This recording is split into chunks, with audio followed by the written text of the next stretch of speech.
Welcome to another episode of Walk and Talk with me, Jeff Wilson, an unedited podcast where I strapped on my shoes, picked up my mic, and decided to go for a reflecting walk with myself or somebody else and talk about things that I sometimes find harder to write.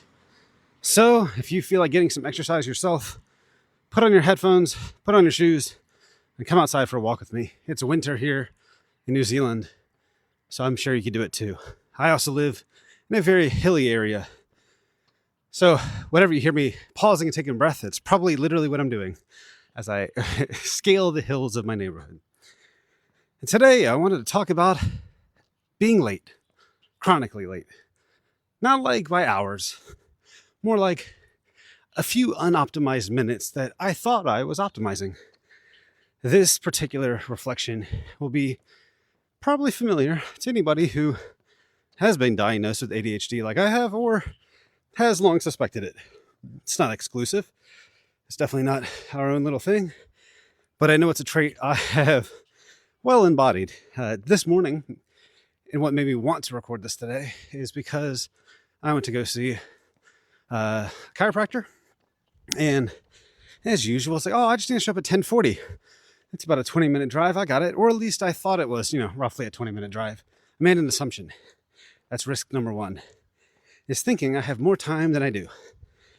So the morning came, I was walking around like, oh, I've still got time to, eat some fruit in the morning. I've still got time to take a shower. Ooh, maybe check that email or respond to that, whatever it is. Things like that. And it's funny that I just mentioned emails when I think the last episode I talked about having batching emails. It was kind of one of the same.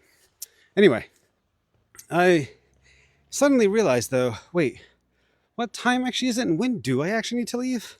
And that's when, as per usual, the panic kicks in. It's when I realize I have not actually planned as much time as I needed. In fact, I thought I was being so clever, so on top of it, that, I knew I had so much time.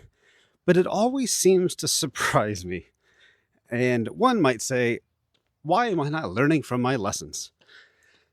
It's a good question, and maybe we'll figure out for myself, and if it helps you think about it too over the next 10 or so minutes. For me, it is that thing of, when I have so much time, like, an hour before a thing, I go, I've got so much time in the world, I could do so many things. And then inevitably, with that time, I start trying to do probably one too many things. And that's when one of those things, whatever that last one is on the list, tends to go, oh, that took longer than I thought it would, which is the whole theme here. And then suddenly I'm running, sprinting out the door to the car, to the bus, to the office, wherever it might be. I've been doing this since I was 5 or earlier. Actually, probably the earliest memory of being late goes back to 2 or 3 years old. Something that's definitely formed in my head, that's got some deeper psychological implications, I'm sure. But it was about a day where I was playing in my room and I tied my arm to the bedpost in my bedroom with a belt. And when I say tied, it wasn't really tied, but it's the kind of tie when a 3-year-old thinks, I'm in chains, I'm locked up, I've got handcuffs on, this vivid imagination. And my mom was like, hey, we need to go now. And I was like, yeah, but I can't go right now. I'm tied up, Mom, you got to wait for me. She's like, I'm going. And then in my mind, she was leaving. I was like, oh God, I can't get out of this. And in my head, the vision of what I was tied to, I was stuck and I couldn't get up and I needed her help. But now she's going to go. And why was I not ready? She did tell me to be ready. Why didn't I have my shoes on? Why wasn't I ready to go? And I don't know if it's true or not, but in, the story you tell yourself for nearly 40 years, it's worked out to be that I saw her get in the car out the bedroom window that I could peek over from where I was tied to the bedpost, and I saw her drive away, but then come back, right? So in my head, the story had always been that she did pull out, so I could see the car, but then really just pulled back in and came back inside to find me, crying, thinking that I hadn't done enough. I wasn't ready. And if anything, this is probably for any psychologist listening to this episode, one of those core memories that shapes your personality for sure. And the weird little habits and tics and anxieties that makes. I've told my mom that story somewhat recently, and she's laughing. She's like, I have no memory of this thing that for you was so prominent. which I guess is probably how many parents feel about things that they learn later on in life. But the point of that was, it's like the first memory of being late. When I was 5 or 6 or sometime in primary school, elementary for those in the US, I, as usual, again, late for the bus, was running out the front door. I didn't have time to zip up my book bag, and all of my books went flying across the yard, just strewn across the front yard in front of the bus, and all of the other kids laughing at me for, look at Jeff, there he goes again, trying to pick up his books. Now the school bus driver, is quite nice. They waited for me to pick it all up and then rush on. It's a typical start to my mornings, actually, which is sad. And things didn't really get better from there. I think one of the most prominent ones after that, and thank you for listening to my story time as I still walk around right now, is the day that I finally went to go get diagnosed for ADHD after decades of being told, you should probably go check that out because, we've got some suspicions. And that day, same thing happened. Oh, it's about an hour's drive, but I've got time, until I read the clock later and go, wait a minute, I said an hour, right? Because now it's 50 minutes left. What happened to that? So as usual, grabbing my keys, sprinting out the door, kiss my wife on the way out, gotta go, run away. And I arrived there. I thought, oh, great. I've got exactly enough time because, speeding probably more than I should have. Got there. Awesome. Oh, wait. I just planned on how long it would take me with Google Maps to get to the location of the psychiatrist, whatever they're called, but not actually to park the car, get out of the car, get into the place. I don't even know where to park in this place. So in my head, I thought I was prepared. I thought I knew where to go. It was in my calendar. I had set reminders, so I knew when I needed to get there. But for whatever reason, I just kept not making that connection to, well, wait a minute, how much time do I actually need to get there? As my friend Guy would later show me, you really should, and almost everybody should do this, get a timer and actually time yourself of how long it takes you to do something like get into the car and go. But not just get into the car, but like get the car on the road if you're driving. How much time? Because you'll be surprised how often it is about 2 to 3 minutes.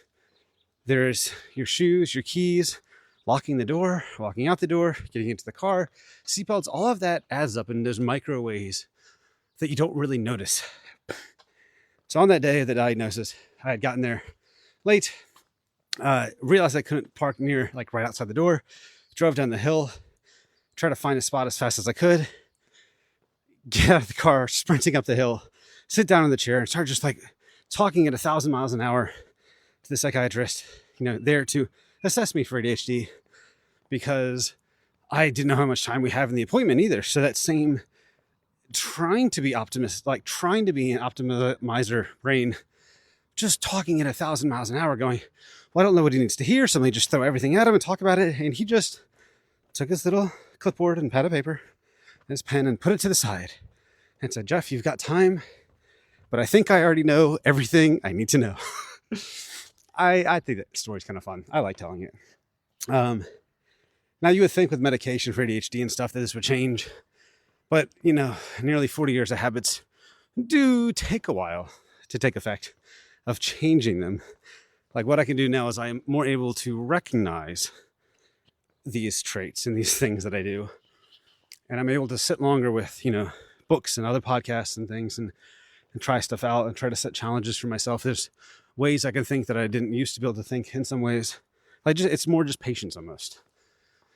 But it doesn't still stop in those habits. So like today, as I mentioned, I thought I had time. Same thing. It's like I know how to get to the location, but not necessarily that last step. So how is this useful to anybody? Well, one, if you're listening to this, maybe you feel the same by whatever subject title I put in this. Maybe you have dealt with that and you already know the tips, or you clicked on this because you go, I feel the same and I'd like to see what this guy can come up with in terms of solutions. I guess what I'll say is, as usual, the first step is noticing. The first step is calling it out. The first step is trying to tag it. And honestly, writing it into a journal. Doing a live, unedited podcast thing like I am. Just something to get those thoughts out of your head so that they stick with you longer then that fleeting moment of guilt or anxiety of, oh God, what am I doing? I'm going to be late again. What are they going to think? Just time to sit and work through what you could do next time.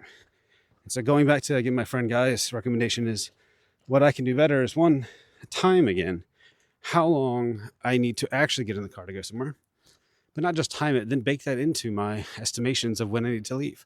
So if I've got a calendar reminder to be somewhere at a certain time, bake in essentially that travel time of how long will it actually take me to get to the car, to the bus, even to the meeting room in the office, right? You might leave one meeting and think, oh, I've got time because it starts at 1 p.m. But you need to physically walk in it or, get switched to that in your Teams call or whatever it is. So that's my first main one, is thinking of that time that it'll take to actually do the thing. Two, and I don't know why this feels like such a surprising revelation, but actually, trying to get there early. I still don't know exactly what it is in my head that makes me think I can optimize everything around this, where, well, hey, if I get there right on the dot, I've saved so much time and I've been able to do so many other things. But what I continually fail to recognize is that when I am exactly on time or a minute late or 2 or 5 minutes late now, that has that knock-on effect that I thought I was saving so much time in the first half, in the morning or whatever it was before that meeting, before that event, to take care of that thing. And yet now I'm trying to rush on the opposite end because whatever I planned here, I've now got to go do something else after this, or I've held them up, or just whatever it is. And I am robbing myself in the long term.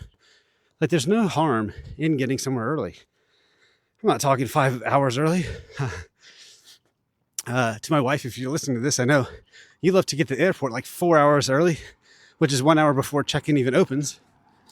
But hey, you actually help me balance myself out, because then we're never late for a flight that way. Because if it was left up to me, yeah, that worry would be there. And missing a flight is not a thing you want to do.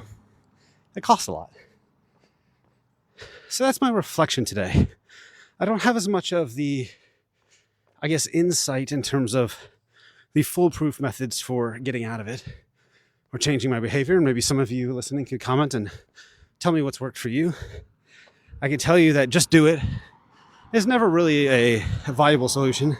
Just do it has a lot of implications and a lot of history of, well, my life and my scenario and my things, I'm able to quote unquote just do it. So why can't you? That advice is, if you've tried it, you've probably noticed it doesn't really go over well. Or if somebody said it to you, it's, you tend to put your foot in the ground going, I don't know how to do those things that you were saying just do. That's that. I think I've walked now about, is this another 1.5 kilometers too? Walked up and down hills a lot. I guess I could check my actual steps, but I don't have my watch anymore, which is kind of nice. I wrote about that recently. And I'm going to leave you there before I ramble on for no reason. All of these tend to be hitting around 13:30.